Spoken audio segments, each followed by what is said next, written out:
बिस्मिल्लाहिर्रहमानिर्रहीम peachtreetutor.com में खुशामदीद। Viewers, अपनी पिछली वीडियो में हमने देखा कि हम अपने वेंडर्स और अपने कस्टमर्स की डिफ़ॉल्ट्स को किस तरह से सेट करते हैं और उसको सेट करने का क्या फ़ायदा है। और व्यूअर्स, इस वीडियो में हम पिछली ही वीडियो को कंटिन्यू करेंगे और मज़ीद देखेंगे हम डिफ़ॉल्ट सेटिंग में क्या क्या सेटिंग्स जो है वो इंसर्ट कर सकते हैं।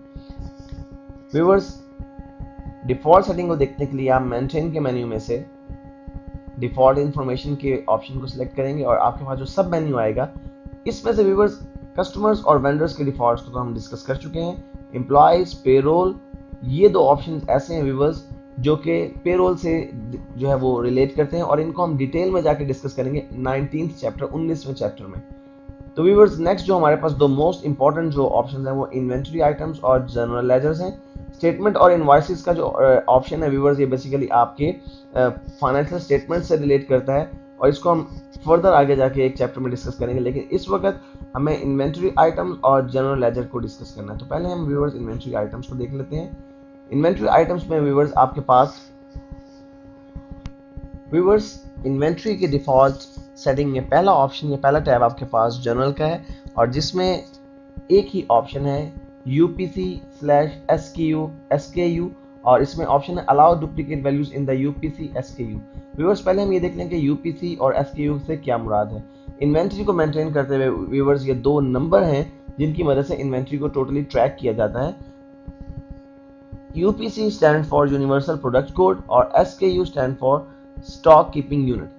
तो व्यूअर्स, अगर आप चाहते हैं कि आप अपने प्रोडक्ट्स के UPC और SKU डुप्लीकेट भी एक्सेप्ट करें तो इस बॉक्स को आप चेक कर सकते हैं। नेक्स्ट व्यूअर्स, जो आपके पास टैब है वो ऑर्डरिंग से रिलेटेड करता है। इसमें पहला ऑप्शन है include purchase orders when calculating quantity available और इसमें व्यूअर्स ये चेक बॉक्स बना हुआ है। अगर आप इसे चेक कर देंगे तो क्या होगा, बेसिकली जब आप किसी वेंडर से मर्चेंडाइज परचेज करते हैं तो परचेज करने की दो शराइत हो सकती हैं, FOB डेस्टिनेशन और FOB शिपिंग। FOB डेस्टिनेशन का मतलब व्यूअर्स ये है कि चीज़ें आपकी मिल्कियत उस वक्त तस्वुर होंगी जब वो आपके गोदाम में पहुंच जाएंगी, और FOB शिपिंग का मतलब ये है व्यूअर्स कि आपकी चीज़ें उसी वक्त आपकी हो गई जब आपने मुआहदा कर लिया और पेमेंट कर दी और चीज़ें सेलर ने जो है आपको भेज दी हैं, लेकिन अभी वो ट्रांजिट में आप तक पहुंची नहीं, लेकिन वो आपकी मिल्कियत है। अगर आप चाहते हैं कि वो चीज़ें जो आपने परचेज कर ली हैं लेकिन आपके गोदाम में अभी नहीं पहुंची, आप उसे अपनी अवेलेबल क्वांटिटी में काउंट करते हुए उन्हें काउंट करना चाहते हैं तो इस बॉक्स को चेक कर दीजिए। लेकिन अगर आप चाहते हैं कि आप अपनी अवेलेबल क्वांटिटी में सिर्फ वही यूनिट्स परचेज जो यूनिट्स जो है वो कंसीडर करें जो आपके पास ऑन हैंड है, तो इस बॉक्स को अनचेक रहने दें। और व्यूअर्स, आपके पास जो यहाँ पे तीन ऑप्शंस और हैं, sales invoice, receipt, out of stock, warning message. अगर आपका तीन ऑप्शन व्यूअर्स आपके पास हैं, अगर आप किसी चीज़ को सेल करते वक्त उसकी इन्वेंट्री आइटम जो है वो कम है और आप उसकी सेल्स की इनवॉइस ज़्यादा रिकॉर्ड कर रहे हैं तो क्या आपको वार्न किया जाए या ना किया जाए। पहला ऑप्शन है डू नॉट वार्न मी, यानी आपको वार्न ही ना किया जाए। दूसरा ऑप्शन है warn if inventory item is out of stock based on quantity on hand, यानी आपको वार्न करे और स्टॉक को वो स्टॉक कंसीडर करे जो आपके गोडाउन में एक्चुअली रखा हुआ है, उसकी बेस पर वो आपको वार्न करे कि आपके पास इतना स्टॉक है या नहीं कि आप इस इनवॉइस में इतनी मर्चेंडाइज या इतने यूनिट सेल कर सकते हैं। और तीसरा ऑप्शन है warn if inventory item is out of stock based on quantity available. Quantity available viewers और क्वांटिटी ऑन हैंड में फर्क हो सकता है। कैसे? क्वांटिटी ऑन हैंड का मतलब वो क्वांटिटी जो एक्चुअली आपके गोदाम में रखी हुई है और क्वांटिटी अवेलेबल का मतलब वो क्वांटिटी जो आपके गोदाम में रखी हुई है प्लस वो क्वांटिटी जो आपने परचेज की है लेकिन अभी ट्रांजिट में है, आप तक पहुंची नहीं है। तो व्यूअर्स, आप अप्रोप्रिएटली इसमें से जो ऑप्शन सेलेक्ट करना चाहें वो कर सकते हैं।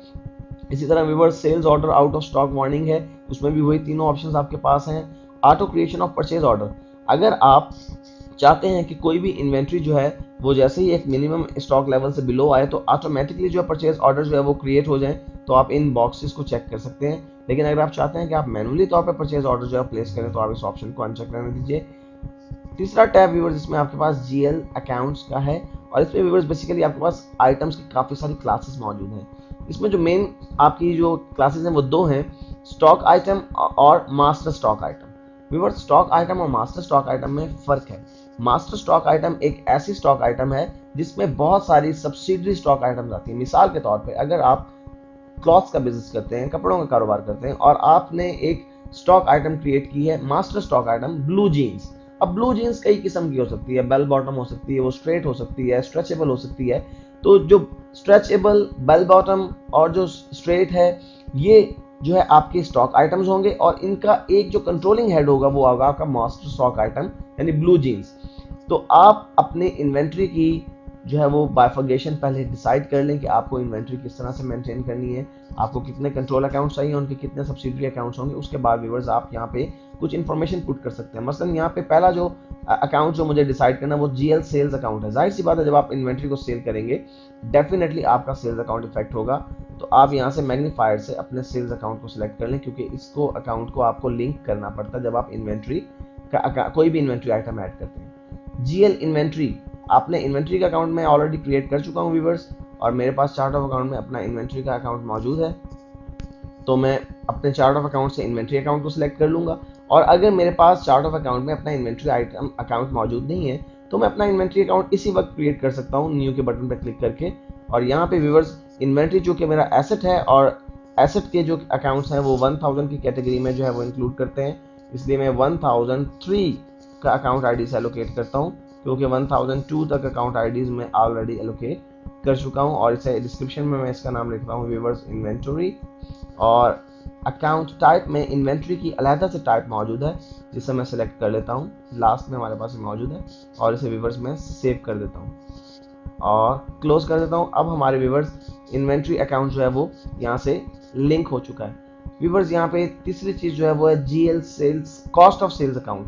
कॉस्ट ऑफ सेल्स अकाउंट से मुराद व्यूअर्स आपका कॉस्ट ऑफ गुड्स सोल्ड का अकाउंट। जो चीजें आप बेचते हैं डेफिनेटली आपको उनको कुछ कीमतें खरीद भी पे करना पड़ती है। तो आपका जो कॉस्ट ऑफ गुड्स सोल्ड का अकाउंट है वो आपके चार्ट ऑफ अकाउंट में अगर मौजूद नहीं है तो हम अपने चार्ट ऑफ अकाउंट में एक कॉस्ट ऑफ गुड्स सोल्ड का अकाउंट यहीं से ऐड करेंगे। मैग्नीफायर के बटन पर क्लिक करते हैं और हम देखते हैं कि हमारे पास कॉस्ट ऑफ गुड्स सोल्ड का अकाउंट मौजूद नहीं है, तो सिंपली हम न्यू अकाउंट के बटन पर क्लिक कर देते हैं।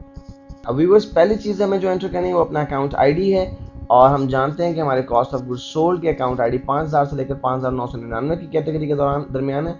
तो मैं इसका अकाउंट आईडी 5001 और इसके डिस्क्रिप्शन में कॉस्ट ऑफ गुड्स सोल्ड का नाम लिखता हूं। और व्यूअर्स अकाउंट टाइप में आपका कॉस्ट ऑफ गुड्स सोल्ड या कॉस्ट ऑफ सेल्स के नाम से पहले से कैटेगरी मौजूद है और मैं इसे सेव कर देता हूं और यहां से व्यूअर्स क्लोज कर देता हूं। लास्ट ऑप्शन व्यूअर्स आपके पास कॉस्टिंग का है, और कॉस्टिंग के लिए आपके पास फाइफो, लाइफो और एवरेज तीन ऑप्शन मौजूद हैं कि आप फाइफो, लाइफो और एवरेज में से कोई भी costing method inventory costing method जो है वो जो है यहाँ पे सिलेक्ट कर सकते हैं। लेकिन फाइफो जो है मोस्ट वाइडली यूज होने वाला आपका ऑप्शन है इन्वेंट्री के हिसाब से। और जीएल फ्रेट अकाउंट व्यूअर्स जब आप मर्चेंडाइज को सेल करते हैं तो समटाइम आपको वो मर्चेंडाइज कस्टमर के घर तक पहुंचाना पड़ते हैं और उसके लिए आपको कुछ फ्रेट आउटवर्ड जो है पे करना पड़ता है जो आपके लिए एक्सपेंस है। तो बेसिकली हमें यहाँ पे वो अकाउंट लिंक करना है जो कि हम फ्रेट चार्जेस पे करते वक्त इस्तेमाल करेंगे। हमने अभी तक अपने चार्ट ऑफ अकाउंट में फ्रेट आउटवर्ड के नाम से कोई अकाउंट क्रिएट नहीं किया, तो मैं न्यू के बटन पर क्लिक करके फ्रेट आउटवर्ड के नाम से एक अकाउंट क्रिएट कर देता हूँ। चूंकि ये एक्सपेंस है और एक्सपेंस के जो चार्ट ऑफ अकाउंट है वो 6000 से हमारे पास चल रहे हैं, 6000 से 6999 तक। और व्यूअर्स हम देख रहे हैं कि हमारे पास 6003 तक के अकाउंट आईडी ऑलरेडी एलोकेटेड है, इसलिए मैं 6004 का अकाउंट आईडी देता हूं और डिस्क्रिप्शन में लिखता हूं मैं इसे फ्रेट आउटवर्ड या फ्रेट ऑन सेल्स भी लिख सकते हैं। और कैटेगरीज में से अकाउंट टाइप में से मैं इसको एक्सपेंस जो है वो सिलेक्ट करता हूं और इसे व्यूअर्स सेव कर देता हूं। शायद आप में से कुछ लोगों के जहन में ये सवाल आ रहा हो कि ये कैसे पता चलेगा कि ये फ्रेट ऑन सेल है या फ्रेट ऑन परचेज। तो व्यूअर्स यहाँ पर एक डिस्क्रिप्शन दी हुई है, this GL link is for freight charges in sales और इनवाइसिंग, यानी जब आप चीजें बेचते हैं तो जाहिर सी बात है कि फ्रेट आउटवर्ड ही आपको बर्दाश्त करना पड़ता है। और व्यूअर्स इसके बाद आपके पास टैक्सेस और शिपिंग के कुछ ऑप्शंस हैं जो कि हमारे फिल वक्त कंसर्न में नहीं है। कस्टम फील्ड्स जो कि पहले भी मैं आपको बता चुका हूँ, जब आप इन्वेंट्री आइटम्स ऐड करते हैं तो आप अपनी मर्जी की कुछ फील्ड्स उस वक्त एंटर कर सकते हैं। और व्यूअर्स लास्ट ऑप्शन है प्राइस लेवल्स का, आप अपनी इन्वेंट्री के लिए डिफरेंट प्राइस लेवल सेट कर सकते हैं। प्राइस लेवल से क्या मुराद है व्यूअर्स, आप एक ही इन्वेंट्री को मुख्तलिफ प्राइसेस पे मुख्तलिफ कस्टमर्स को सेल कर सकते हैं। तो आप अगर चाहें तो एक ही इन्वेंट्री के लिए या डिफरेंट इन्वेंट्री के लिए डिफरेंट प्राइस लेवल डिटरमिन कर सकते हैं। और यहाँ पर 10 प्राइस लेवल जो है वो मौजूद है। अगर आप समझते हैं कि 10 प्राइस लेवल बहुत ज़्यादा है तो आप कम कर सकते हैं, उसमें से 2, 3, 4 जितने प्राइस लेवल आप रखना चाहते हैं अपने इन्वेंट्री के हिसाब से या अपनी ज़रूरत के हिसाब से आप वो रख सकते हैं। बाकी को अनचेक कर दीजिए, लेकिन मैं इसे एज इट इज रहने देता हूँ और ओके कर देता हूँ। तो व्यूअर्स यहाँ पर हमारे पास एक एरर मैसेज है, you can not have a blank custom field label, please enter label और disable the field. Okay viewers मैंने ओके को प्रेस किया और दोबारा से मैंने चेक किया कि क्या मेरी ये सेटिंग सेव हो चुकी हैं, और हम देख रहे हैं कि ये तमाम सेटिंग्स हमारी इन्वेंट्री के डिफॉल्ट में सेव हो चुकी हैं, इसलिए मैं इसे दोबारा से ओके कर देता हूँ। हमारी ये सेटिंग अपने हमारी इन्वेंट्री के डिफॉल्ट में सेट हो चुकी हैं। और व्यूअर्स, आखिरी चीज़ जो हमें अपनी डिफॉल्ट सेटिंग में सेट करनी है वो है अपना हमें जो हमारा राउंडिंग अकाउंट है। राउंडिंग अकाउंट से क्या मुराद है व्यूअर्स, अगर आप यहाँ पर देखें तो आपके पास जनरल लेजर का एक ऑप्शन मौजूद है डिफॉल्ट इन्फॉर्मेशन में, और यहाँ पर आपके पास एक ही टैब है और वो है राउंडिंग अकाउंट। व्यूअर्स, जब आप पीस्ट्री के अंदर अपनी फाइनेंशियल रिपोर्ट्स बनाते हैं, फाइनेंशियल स्टेटमेंट्स बनाते हैं, तो पीस्ट्री आपकी कुछ अमाउंट्स जो फ्रैक्शंस में होती हैं उन्हें राउंड में कन्वर्ट कर देता है। फॉर एग्जांपल, एक अमाउंट है $20.35, तो $35 को वो 0.35 जो है वो वहां से वो ओमिट करके उसको राउंड करके $20 कर देगी। या एक अकाउंट है, उसकी अमाउंट थी फॉर एग्जांपल $20.75, तो उसे राउंड करके वो 21 कर देगी।